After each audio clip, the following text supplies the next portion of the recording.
Let's preview the upcoming NBA season where the Pacers fit into it. The top 8 in the West, the top 8 in the East. Who's it going to be? Could the Pacers be in there in the East? And, of course, some awards picks. It's the annual NBA preview show with Shane Young on today's Locked On Pacers podcast. You are Locked On Pacers, your daily Indiana Pacers podcast, part of the Locked On Podcast Network, your team every day.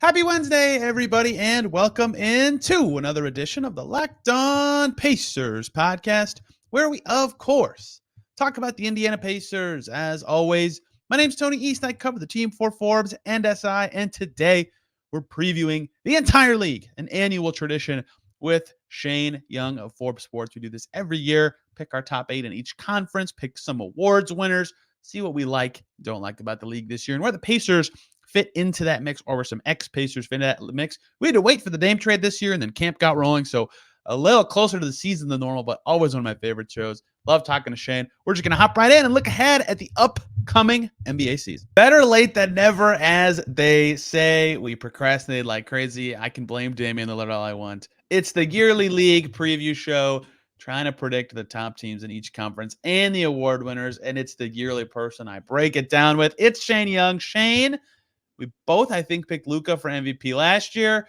We're very dumb, but predictions are very fun. How are you, sir? I'm great. Hopefully better than the Mavericks. Hopefully I'm doing better than them. But yeah, man, it's awesome. I'm great to reconnect with you. It's been over a year. Ready to get back into it, man. Gosh, that's all my bad. I was like, oh crap, I haven't done that yet. No, I like blaming Dame. We got to blame the Blazers. Blame Dame. I couldn't do anything until I knew how good the Heat and the Blazers would be. That's mission critical to Joe Cronin. You're the reason for this. Thank you, Joe Cronin. That's right. And of course, with the East and the awards picks, we'll do sneaking the Pacers in as much as we can, or at least putting them in the discussion, will be a critical part of this. And so this is a Pacers show. We'll start in the Pacers conference in the East. Shane, I'm going to lead with a take.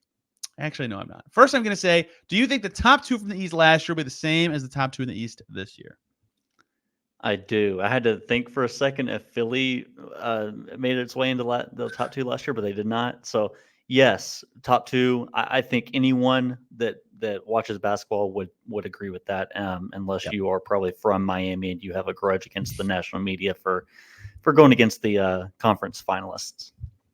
I think fully healthy, the Celtics and Bucks have separated themselves, actually, from the other teams in the Eastern Conference. Very funnily enough, the Bucks helping the Celtics do so, but they're both better. They both address their weaknesses. So I find it hard to believe that they won't be up there, and it's not really worth diving too much into them because they've made the conference finals and NBA finals in the last couple seasons, and everybody gets how good they are. My hot take is going to be the most likely team in the East to break into the top 2 this year, Shane Young, is, for me, the Cleveland Cavaliers. Am I crazy?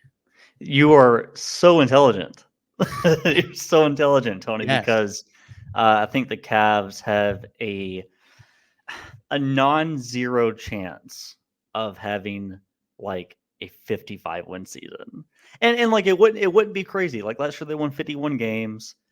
They rode the number 1 defense in the league. I mean, it was awesome what they could get out of that defensive duo in the front court, obviously, with Mobley and Allen. Mostly Allen. I mean, Allen was just on a tear for most of the year, I guess, before injury. But, I think Cleveland, to your point, man, is so well-rounded, and they filled out that bench. They filled out the rotation and their starting 3 and shooting woes the best of their abilities, up against the cap like they are. So, I love the pick. I mean, we're probably not gutsy enough to go Cleveland's on Milwaukee or Boston level, but I mean that they are right there. If one of those teams has an injury, they're right there for the title, or for the East title, I should say. Yeah, they won 51 last year. Points per game sucks. All right, I'll get that out of the way. But only 2 teams allowed less than 110 points per game last year, and the Cavs allowed 106.9. Their defense was nuts, right? They were really good there, and a lot of the reasons they're good on defense are A, returning, and B, young, right? So they could even be better. I love Evan Mobley. Long-time listeners know that.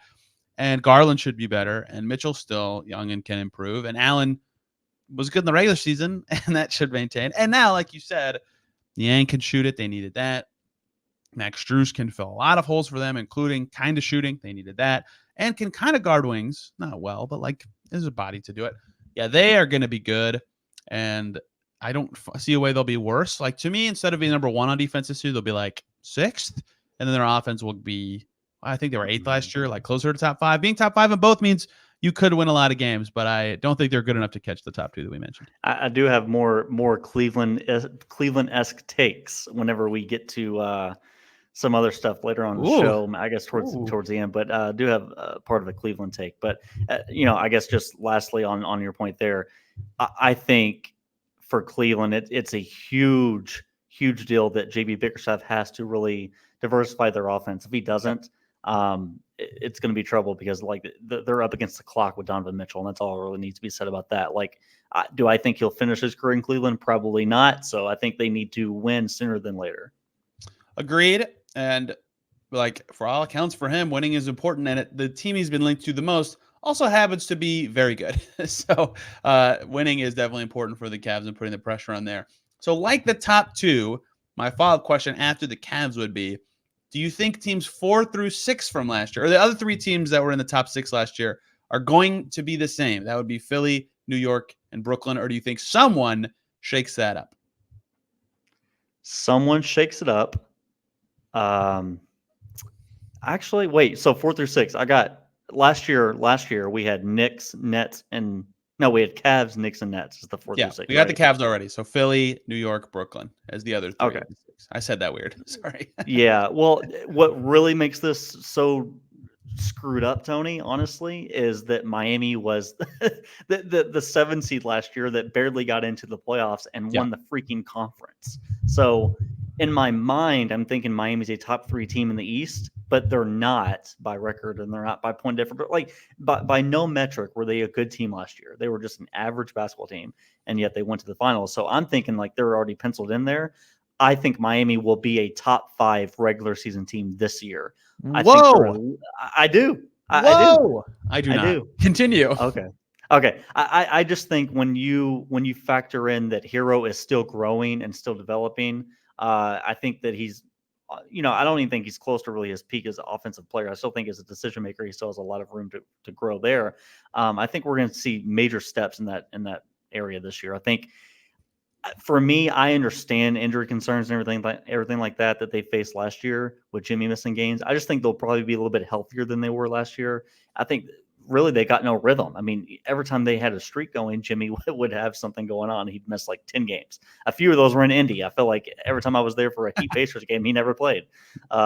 So, for me, it's just more about Bam entering his prime. This is prime Bam years. I think he's probably the most versatile defender in the league, maybe outside of AD. But I'm banking on them actually getting momentum from the finals. Because remember when they made that 2020 finals run, the next year they were flat. I think they maybe 6 or 7 seed and got bounced in the first round by Milwaukee. Just got embarrassed. I'm just going to bank on momentum. And I understand, Max Strus lost him, Gabe Vincent lost him. I still think they can make up some of the shooting, and Duncan Robinson will really help in playing more this year. Okay, so the argument for me that they'll be better is that they can turn water into wine, basically. And so Josh Richardson's going to be the best version of Josh Richardson, and Thomas Bryant is going to look like Lakers Thomas Bryant pre-pouting about his role, right? Like, and then they'll be good, and then they'll have probably 8 capable guys, and Duncan Robinson makes his threes again. They've got 9 capable guys, and they're good, but they're not as deep as people think. And Jimmy Butler's getting older. So I think you're right that Hero and Bam will get better. Hero got so underrated this summer. It was ridiculous. But how can they offset the loss of talent? Jimmy Butler's age going up. Kyle Lowry is getting close to being a 0. Like, they're going to need those guys to be better. So I like, obviously they made the finals. They're good, but they had a negative point differential last year. Like, that's a big thing to overcome. So I don't think they're going to be in the top 6. I think if there's a shakeup, and I'm going to predict this now, it's going to be Atlanta taking Brooklyn at 6, and then Miami kind of hovers right where they were and still is obviously very threatening come playoff time. Atlanta was really tough to gauge. They might be the toughest team to kind of predict because I think they can go anywhere from like maybe a 48-49 win team down to maybe 38-39 if things don't break right. So that's a 10-win gap in terms of projections for them. I think you could realistically expect. I know a lot of people are high on Atlanta with a full season under Quinn Snyder. He seems to be a genius offensively. We saw what he could do with those Utah teams when he got them launching from three a little bit more. I think that's even better. Like you get Nate McMillan, you know Nate. He's not really 3-point heavy. So the fact that now they can kind of lean into what their best player is great at and the kind of shots that he can create out of pick and roll. It's a big year for DeAndre Hunter. He might be the most important player, not in the league. That sounds crazy, but I think in terms of Atlanta's projections and growth and hitting their ceiling, Hunter might be the most important player. So yeah, I got Atlanta at 44 wins in the 7th spot. Ooh, okay. I just think 1 through 7 is so tight that it really a couple wins can launch you up to the home court seed. I think the Hawks are going to be good, but I think what's going to happen is it's like the Jazz had this a lot where they would start like 10-8, and then they'd go on this crazy run. And Mike Conley described it as you need a PhD to run Quinn Snyder's offense because it's complicated in a good way. And once everybody gets it and it's flowing and it's natural, it's a lot easier, but it takes a minute. So I bet they start like they got talent. They'll start like and then all of a sudden we'll go, whoa, the Hawks are beating everybody. And Trae Young's good, man. I mean, he can make everybody else have easy shots. DeJounte is now fully settled there with the extension. They added some talent. They're deep. Again, it feels like they're always deep with like interesting young guys. If Hunter or Jalen Johnson, who looks good in the preseason, take a step forward, they'll have the forward depth they need. So your top 6 in order in the East then is Milwaukee, Boston, Cleveland, Miami, New Philly, Atlanta. Is that right? Did I miss somebody? Hey, everybody, I have to talk to you about Birddogs, to make my favorite shorts and pants that not only make you look good, but they make you feel good. They have stretch khaki shorts that are designed to fit slimmer through the thigh and leg, giving you a truly sculpted look. I have 4 pairs myself. Their shorts do the same thing as Lululemon, but they fit way better. They fit way better than regular shorts that are made of a stiff, restricting cotton. Instead, Birddogs fixed that issue. They invented their own cloud knit fabric that looks just like khaki but stretches. You get a slimmer fit without having to sacrifice movement. And their anti-stink sweat wicking fabric keeps you cool and dry all day long. I wore them walking around New York City for 5 days, basically every day, and no sweat. I felt great all day. I've worn them on dates before. I've worn them golfing before. You need to try them yourself, both the pants and the shorts. Check them out. Birddogs.com is the way to go. You can get a free gift water bottle with your order right now with the promo code LOCKEDONNBA at checkout. That is both the product and the free water bottle at birddogs.com/LOCKEDONNBA for a free water bottle at checkout. You won't want to take your Bird Dogs off. I can promise you that. No. We glazed over the fact that I think Boston is the best team in the league by a solid margin. Wow. I think Whoa. Solid. Not gargantuan, not significant, but I think with Drew there, that top 6, that's just a championship top 6 that's right there. And really, if we want to get down to it, like in the playoffs, you don't really need to rely on 8, 9, 10, or even like I forgot what Pat Riley famously said about, you play 8, rely on 7, trust 6, play 5, something like that. But it's like, I think all that's going to matter is the fact that they can go with 2 bigs and then 1 big. The lineup versatility they have with Derek White and Drew is going to be pretty absurd. So for me, I got them at 58 wins, clear top 1 for me, then Milwaukee, then Cleveland. Then I've never been a really big believer of this team or this coach, but I think the 4 spot this year is going to go to the New York Knicks. What do you think about it?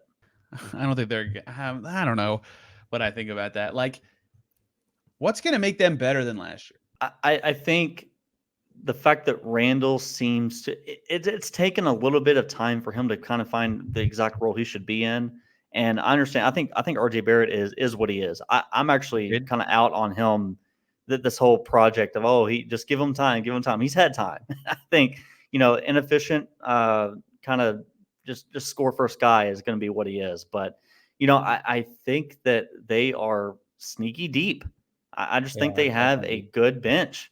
And not a lot of people talk about it. And Mitchell Robinson, we've seen the type of issues he can cause interior guys, with Cleveland, although they were not really experienced in the playoffs, the Cavs front line was. But I just think that a lot of people around the league respect what Mitchell Robinson can do on both ends. He's been really good for them so far. And Tibbs, man, I think Tibbs might be the coach in the league that you look at, maybe outside like Spo and some others, but it's like I think his floor is so high. A Tibbs team floor to me is really high. Their ceiling's going to be, their ceiling's going to be like 49, 50 wins. They're not really going to get past that. And I think that they probably can't win. They can win a first round series, but I don't think they can beat any of these top dogs or even contend with these top dogs in the second round. So there'll be an easy bounce in the second round. But Tibbs, man, he just gets the most juice out of the squeeze every time. So for them to get to 4, to me, both Quickly and Grimes have to be like real good. And Quickly's already pretty dang good, but oh wow, these guys are awesome level players. And then DiVincenzo obviously is a big add. So I think I think they can, but at some point, like the top teams in the East are the top teams in the East because they have awesome top talent, right? Wouldn't you agree though? Wouldn't you agree that like Jalen Brunson though is like the quintessential regular season player? Like, I mean, oh yeah. In the postseason, no. we've seen the disadvantages that he brings in the postseason. Like, he's not the top end guy like Jimmy. Jimmy just roasting the entire Knicks team on some possessions. Well, but it's Brunson like was killing the Heat. He was their only guy who could score. Yeah, but it's like when he's your only guy, then your team is really limited. So I think you need another co-star that's not Randall, right? So for me, Brunson's the best player on the team. I think he's just a great person to have in the regular season to get to the 48 mark. If you get to the 48 mark, you're in the top 4 in the East, and that's my opinion. My top 4 I'm gonna have Milwaukee 1. Be honest, it's Giannis's world, baby. Milwaukee 1, Boston 2, Cleveland 3. I'm putting Philly 4, man. They still got Joel. Maxi's a beast. Okay. Wait, I have to ask you, what are you guesstimating in terms of Harden's departure? Is he there until January? Is he gone? Does he play a game at all? I don't think he plays a game for them. Okay. I don't know though. The reporting from Shams today was he's like practicing and scrimmaged once and isn't playing. Like, I don't know. But he's got to do stuff to like become a free agent. So I don't know. If he does play, he'll have like 3 amazing games and then do the Houston thing where he just like sucks. But then just bench him and then play Tyrese Maxey, who's also very good. Oh, man. But and they have what MVP. I kind of that's a good point. MVPs, that raises your floor automatically. But I think I kind of just factored in. I think James is going to play, but I think the defense for them, at least right away, because you're bringing in like Nick Nurse bringing in his hyper aggressive schemes, right? Like they're not going to be this drop team that Doc always had under his belt with the Clippers and the Sixers. That's what he taught all the time. But I just think it's going to take some time. I think this team is going to get off to a really rough start. Maxi's going to be aggressive defender. Jaden Springer, Tony East, breakout candidate. Yeah, it's coming. But I think when the minutes that James plays, I think they'll just be awful defensively. Especially if they have him and Maxey together. Oh, that's going to be bad. So I think the Sixers will be a solid team. I have them 6th at 46 wins. So good team, just not great. So your play-in mix is Pacers, Nets, Magic, Raptors, Bulls. You're correct. Okay. Where do you have the Pacers, and can they sneak into the top 6 to you? Spoiler alert before you talk, I don't think they can get to the top 6, even though I think they're going to be in that 7, 8, 9 range. The Indiana Pacers, for me, are probably the most exciting 500 team this year ever. Like, because they're just so exciting to look at on paper. They're just the young, raw talent they have with the mix of, I guess, Miles Turner. He's a veteran at this point, even though it's kind of weird to say as we watched him get drafted. The fact that we're already calling these guys veterans. But, I mean, to me, I got them at 41 wins as the 8 seed. And, hey, man, for me, that is only 5 wins out of the top 6. So they'll be right there. I love this whole play-in idea, by the way. What is this, year 3 or 4 of it? I love it. Because the fact that, we give teams a chance like Miami and Chicago last year, battling down to the wire. One of those teams made the finals. And then we have these other teams. You remember Charlotte would always get bounced in the play-in embarrassing fashion. I think Indy even did it a couple times as well. It's like, I love that we have that unknown there. So for me, Pacers are a good team, good floor with Rick Carlisle, unless things go really bad and Tyrese gets hurt again. Which, come on, I'm not going to anticipate him missing 15, 20 games again. Was it more than that? I'm not sure what it was, but more than that. He played 56. Yeah. So missed 26. 26. Yeah. I'm not gonna bank on that. I think he'll be healthier. Yeah, we'll be good. Miles Turner is definitely a vet. Would you like to know the All-NBA first team center, Miles Turner's rookie season? Al Jefferson.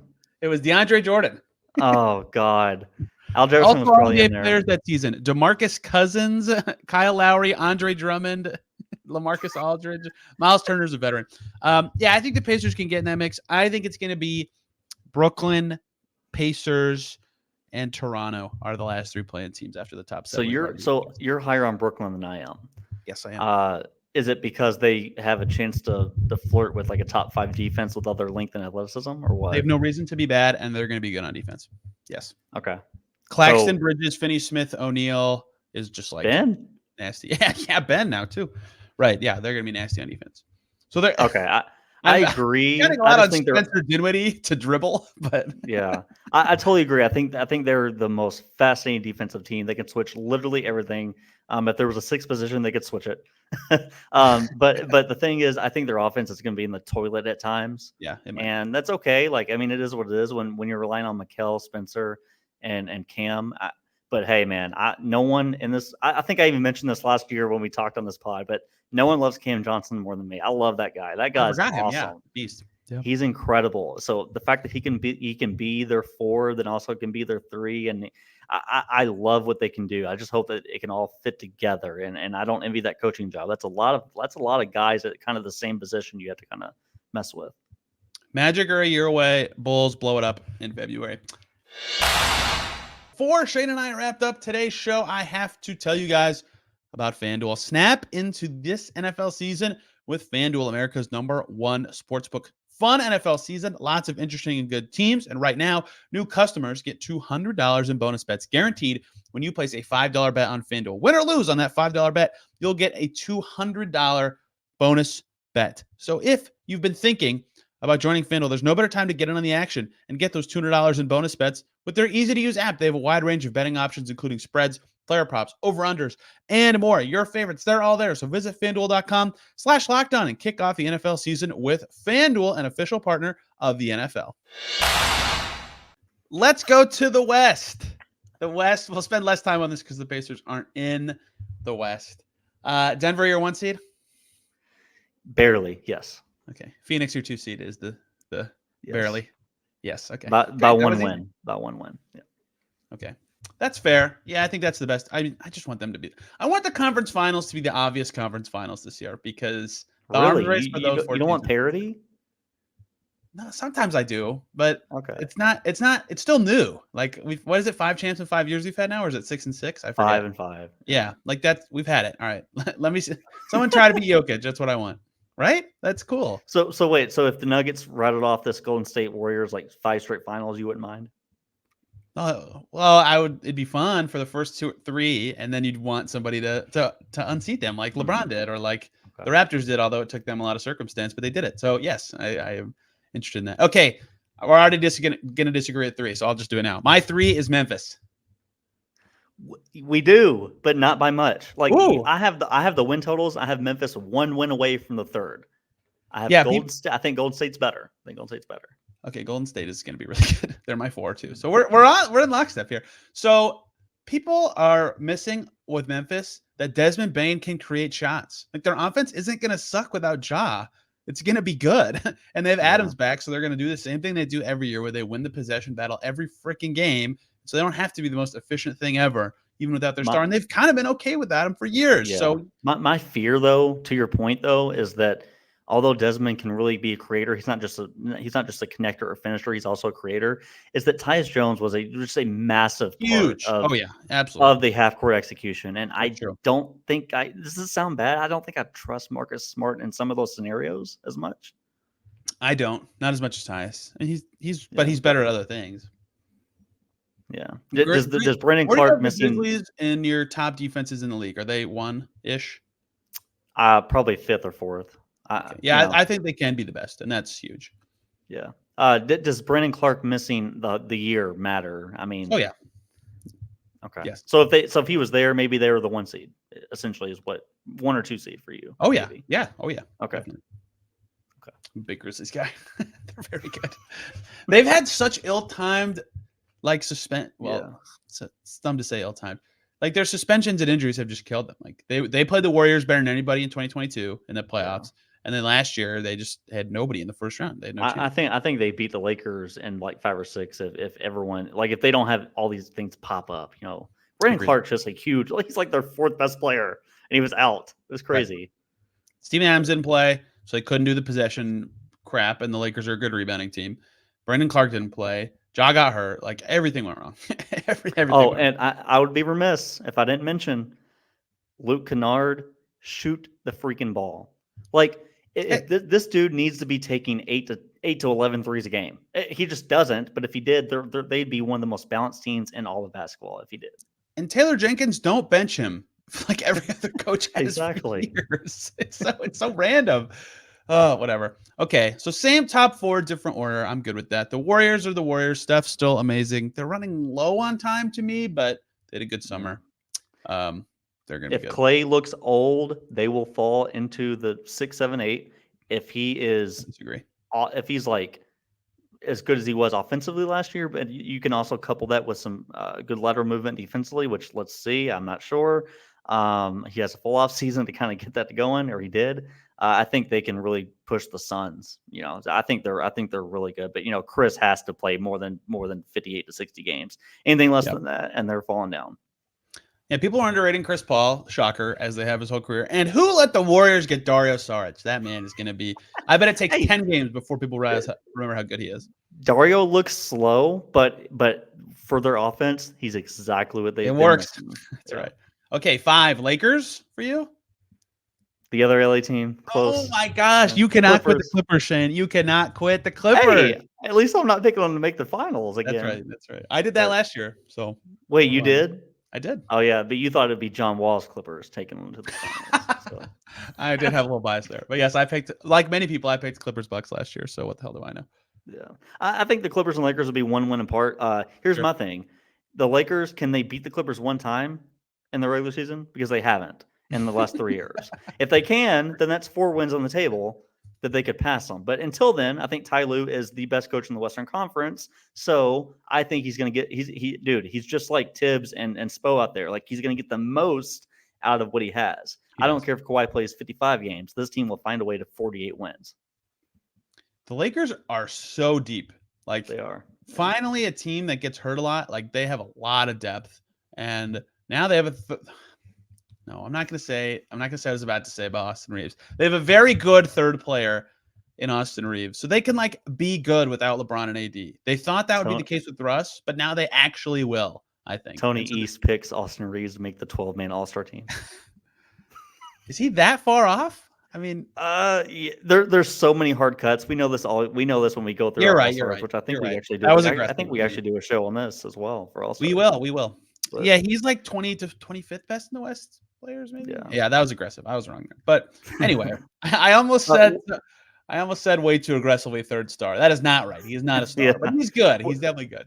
Will Gabe Vincent find ways to close or make arguments for him to close? Gabe Vincent starts by Thanksgiving. Oh wow! Okay, let's get really aggressive. Yes, yeah. I am. I'm not. I've never been a D'Angelo fan, even when he was on the Lakers, and I was kind of like a Kobe fanboy watching the Lakers. Like I never saw it with him. So, all right. So I don't even have the Clippers 6, Shane. Yeah. Well, hey, as long as you have Sacramento, I do. I do have the Kings. Okay. Kings are 6. Yes. I feel crummy. Do you feel crummy that they were the 3rd seed and we're docking them like 3 or 4 spots here? No, because the West got better. And that's kind of my rationale too. They stayed the same, which is smart given their franchise's state. And they can get, like, Keegan Murray is also a breakout candidate this year. Like, that's their easy way to get better. So yeah, I think they'll be a better team. I just think other teams got better. So Kings 6th, and that's awesome. If the Kings get in there at 6, they should be thrilled. I think you and I are playing it safe around the 45, 46 win mark for the Kings, and that you have them 6th, I have them 7th. Or wait, do you have them 6th? I do have them 6th. Yes, I have them 7th. Which sucks. It's like it's a play-in team. I don't think they're a play-in team at all. But I will not be surprised, Tony, if we see the first 15 games, they're 12-3, I won't be surprised. I wouldn't either. No, Yeah. but the best offense ever last year. Here's the biggest knock for them to me is going to be the same thing they had with the Suns 2 years ago. The year the Suns made the finals, best clutch team in the league. The next year, the worst clutch team in the league. That is typically an unsustainable stretch of play. I think De'Aaron Fox has something there, but like that's just not a thing you can rely on year to year. So they take a small step back there, and then. And is Kevin Huerter going to shoot the leather off of it? Like, I mean, he was like at 46%. He might come off the bench. That is crazy to me. Reading about that has been blowing my mind. Starting Duarte over Kevin Huerter does not seem like the right decision to me. Yeah, I was torn going into this on 7-8. I love Ant-Man. I love Anthony Edwards, but I will give you your Clippers 7th, and I will put the Timberwolves at 8th. But I think it's fairly possible for the Timberwolves to finish ahead of the Clippers. So what I think that you're essentially saying is that Kawhi and PG won't play, because this is a mind-blowing stat to me. Every single time I see it, the most games they've played together in a season is 34. 34! Like, you were there last year when the Clippers were in Indy, and I said this is the first time Kawhi's played in Indy since like 2016 or 17 or something ridiculous. Yeah. And so I think if you can get 40 to 45, with Kawhi and PG together, because their win percentage is a 60-win team when both of them play, then I think that will be better than your projection. And I'm kind of just going to bet. I'm going to finally bank on health. I mean, at some point, they got to be healthy. It's going to be now. Doesn't mean now the Clippers have missed their window, though. Even at peak form, the Clippers can't win the title with this iteration of the team, and that's my stance on it. Yeah, they need another creator. Actually, no, they can win the title. They have the best player in the NBA, Terrence Mann, in their team, who they can't trade for anybody. So he will certainly carry them too. Better than the 94th best player, Russell Westbrook, which might be 20 spots too high. Yes, that is true. I agree that Terrence Mann is better than Russell Westbrook. I think Terrence Mann's really good, and he fits extremely well with the Clippers. The way he's being talked about in rumored trade discussions is insane to me. He's also being talked about like he's 22 years old. Look at his age. He's almost he's about a finished product, which he's not Turner's age. You hate saying he's a finished product, but he is. I think he is. Apologies to Minnesota. This is a big year for them because they're in cap hell, so they need it to go well. But they can't get better because of the Gobert trade. It's going to be really hard for them to take the drastic steps. Their way of getting better is just Ant's awesome. And that leaves me to the back of the play-in, which is the same three teams as last year. And I don't know what to say. I struggled with this. I got to throw in. Man. I think people are sleeping on the Jazz. I think the Jazz are going to be pretty good. They got better in the summer. And Lauri Markkanen is maybe the most underrated player in the NBA. So I think the Jazz, who, by the way, lose their pick unless it's top 10, are going to be kind of motivated to be good. So part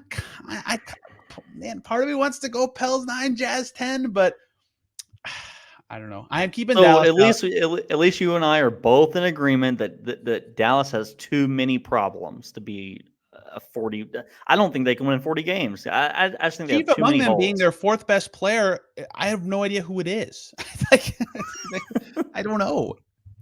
Maybe Luka's so good, but last year, finally, the Luka's so good argument fell apart. He wasn't so good for them to make it. So, but even when he was, like, what was that that insane 60-point triple-double game that he had? I think, unless I'm remembering wrong, but like that game went to overtime or double overtime. It's like, dude, even at his peak, you're still struggling, and the West got better, as we've said many times. I think even if you get 30, I'm going to put the line at 30 Kyrie and Luka games total, because you never know what's going to happen. Luka is going to be out there and available, but you never know with Kyrie. Hurt, drama, something. I just, unless you get like 35, 40 plus Kyrie Luka games total, they're not going to be in this mix. Apologies to the OKC Thunder, who have a top 10 player in the league and are still in evaluation mode. If I didn't think they were in evaluation mode, I would definitely pick them to make the play-in because Shea is unbelievably good and might also be underrated somehow. But they're not going for it, which is fine. I don't think they should be, but I can't vault them way over all these teams. I did. A lot of people have. I might look dumb here. I guess just, for clarity, I got Nuggets 1, Suns 2, Warriors 3, Grizzlies 4, Clippers 5, Lakers 6, Kings 7, Wolves 8, Okay, we're pretty close. Thunder 9. Thunder at 43 wins. I think they get over the 500 hump, and I'm not expecting too much about Chet, which we'll talk about with some awards later. But I think the shooting range definitely helps them space the floor. That's all Shea's going to need. I think Shea is going to be my pick to lead the league in scoring because of the driving lanes he's going to have. Can I pick Jordan Poole? Yes, for your Wizards. And then your 10 is New Orleans, I would guess. 10 is New Orleans. I don't think they're gonna budge in wins because hell, Zion might be the most impossible person to predict in the entire NBA. If Zion plays 60 games, they're a top 8 team easily. But I can't predict that. They were number 1 last year. Yeah, they have They have a lot of good pieces. Also, half their team is already hurt, and Zion is not one of them. Trey Murphy would have been my pick for most improved player. I can't do that now. So I don't know when he's coming back. All right, good. I haven't read the news, but that's a good transition.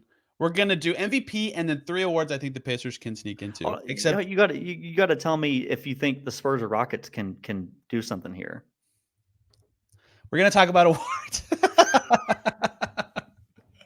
I actually kind of like the Rockets idea, but I don't. No, I don't. Okay, they're gonna be that good. Okay. MVP's the only Pacers aren't going to have somebody in the MVP conversation unless Halliburton's better than I expect, which I'm higher on him than it seems like everybody else. So that would be interesting. But MVP is still fun to talk about. Except I think it's still kind of easy this year because Jokic is the best player and has the narrative behind him now. Okay. I'll preface this by saying I think it's really easy for the top 2. Yes, I can't choose between Giannis and Jokic. Because you're right, the narrative's there. Everyone knows he's the best player in the world. I think everyone's in agreement. If you're not, watch basketball.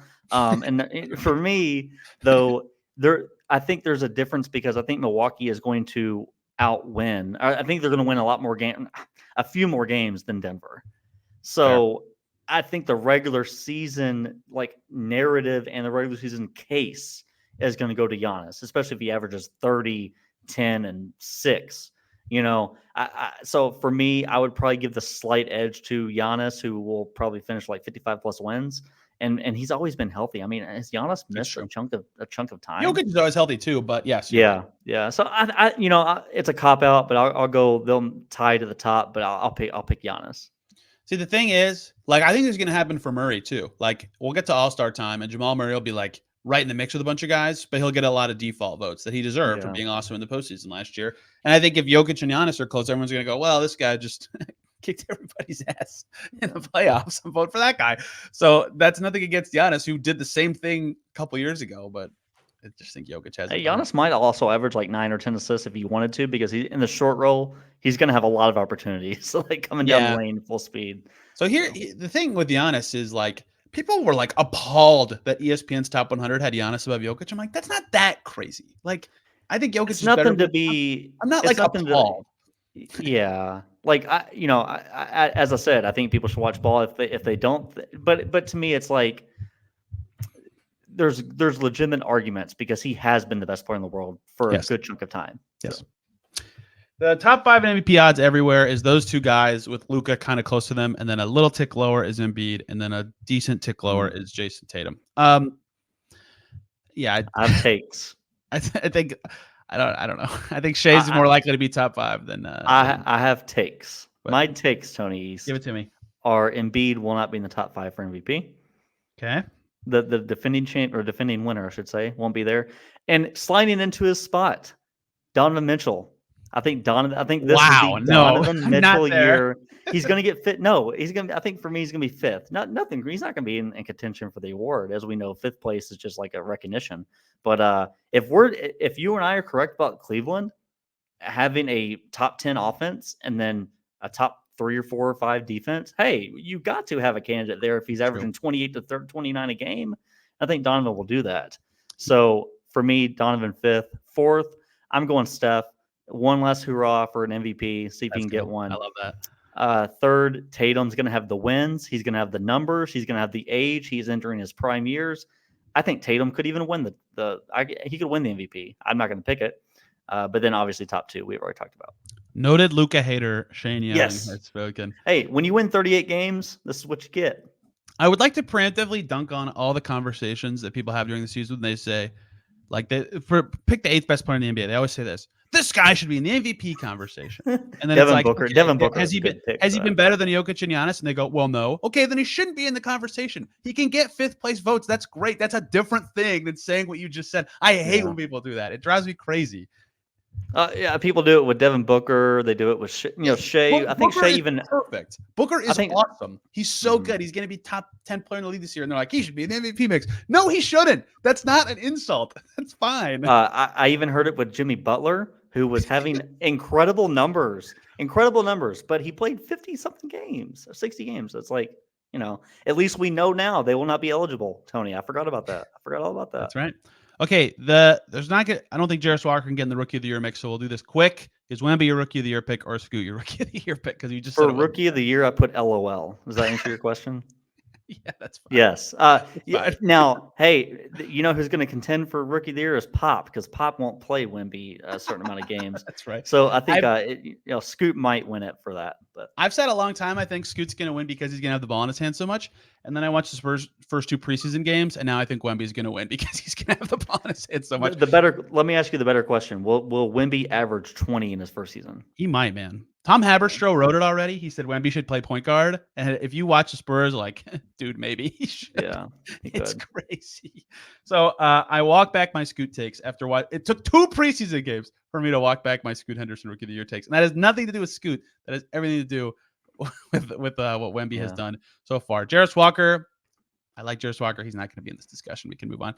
I have no interesting takes on 6th man of the year. I hope you don't either. It's not interesting by any means, but hey, maybe Bobby Portis has a chance. Jordan Clarkson's going to win. Clarkson? Oh, yeah. Points per game. I'm high. Yes. Points per game, and I'm high on the Jazz. So Jordan Clarkson's going to win. Sneaky candidate, Josh Richardson. Anyway. Sneaky candidate. Do you think Drew Holiday accepted bench role? The Celtics appear to be trending that way. Okay, that actually is interesting, but yes, that is possible. But he's not going to average more than 14 points, 15 points. But he healed. Sneaky candidate. Oh, God. He's going to have the points. He's going to have the points for it. Yes. Defensive player of the year. I don't think the Pacers have anybody with a shot at this. I think Jaren Jackson was the right winner last year, but I think Evan Mobley's going to win this year, and I think Evan Mobley was close to winning last year. You think he's going to? Wow. Is it bad I didn't really have him in my top 2? I didn't even really think about it. Okay. I guess it's horrible. I'm picking AD. I think AD is on a mission to kind of remind people, hey, I'm still that dude. He is the best defender alive, when he plays. Yeah. And if we're saying the Lakers are going to win 47-plus games, which I do and you do, probably, considering where you have them, correct. I think there's going to be a case there. So. Mobley can, I hate the phrase guard 1 through 5. It's not a thing. No one can. Only a couple people ever in my lifetime have been able to do that. Ben Simmons is one of them. AD can. Ben Simmons can. And I think this year Mobley is finally going to be stocky enough to do the 5s. And then he'll actually be able to guard 1 through 5, and he'll get himself into the mix. Giannis can't. People say Giannis can. He can't. He's a really great defensive player. He cannot guard 1 through 5. It's at least not without fouling. I hate when, dude. People talk about that. I worked all summer about switching and guarding 1 through 5. That was dumb. That was a waste of your time. You should be focused on guarding the 3 positions you'll be guarding the most. I hate that. What's funniest to me, Tony, is when I hear Russell Westbrook get out there and say, "Yeah, we can switch 1 through 5, or we can guard 1 through 5." I was like, please, just stop. I've seen the story. Please. If I was a coach, I would only switch size. I think so. None of my players would guard 1 through 5. Yeah. But that is not how the NBA is trending. So I would not be a good head coach. Most improved player. Oh. I struggled, man. I really don't have a good. I want to hear yours first, man. Well, there's a low-hanging fruit answer for me, and it's Cade. Okay. It's Cade? Okay. Yes. Because he doesn't have the stupid second-year player thing holding him back, because he's not a second-year player anymore, and he barely played last year. People totally forgot how good he is, and he's going to be awesome this year. I think the fact to me that Mikal Bridges is leading the odds, I don't understand it, because the dude was he's already ridiculous. What kind of improvement are we expecting? I don't see that. So for me, it's a massive cop-out answer considering how much he's been talked about in the media. I think Tyrese Maxey is going to average 26 to 25, something like that a game, and be in there. That's why all the odds like Maxey and Poole, because they're all just finally going to have the ball a bunch. Oh, the Jordan Poole. I'm anti Jordan Poole. I got to say it. Sorry, but Şengün's got good odds. I like that pick actually. If the Rockets end up being good, it's probably because they've gotten better center play, but he's got to be better. If they actually finish with them in the game. Are you an anti-second year player guy? Typically, because I just think your points should go from 12 to 16. 12 to 18, I generally am too. The spirit of the award is the guy that you didn't see coming, right? Yeah. Which, like, if you can predict a guy is going to improve much, are they really the most improved player? Like, that means they showed the signs of this already. Because Maverick is going to be better. Did PG? I'm going way back. Did PG win his off a second year or third? Okay. Third year. Okay. Like, the spirit of the award to me is like the CJ McCollum win. Funnily enough, Oladipo's win. Like 4 or 5 years in your career when everybody's boxed you in a little bit to what they think you are, and then all of a sudden you're way better than that. Like that is what the award should be about to me. I think also the spirit of it is like, Kawhi going from that 3-and-D Spurs guy to MVP candidate. Like he should have won most improved that year. So. Clutch player of the year. I'm not even going to ask you to pick a name. It's just the dumbest thing ever. So I forgot it existed. Sorry. Okay, great. Pick Damon. We can move on. Russell Westbrook. So coach is all that's left, right? Coach is all that's left. As much as we've talked up Cleveland, I can't do it with JB. I don't know why. Maybe he just left a bad taste in my mouth from the playoffs. I'm not sure why. Give me Joe. Give me Joe Maz. He's got his staff now. It's a big deal. Yeah. He's got a whole summer. Who won it last year? What?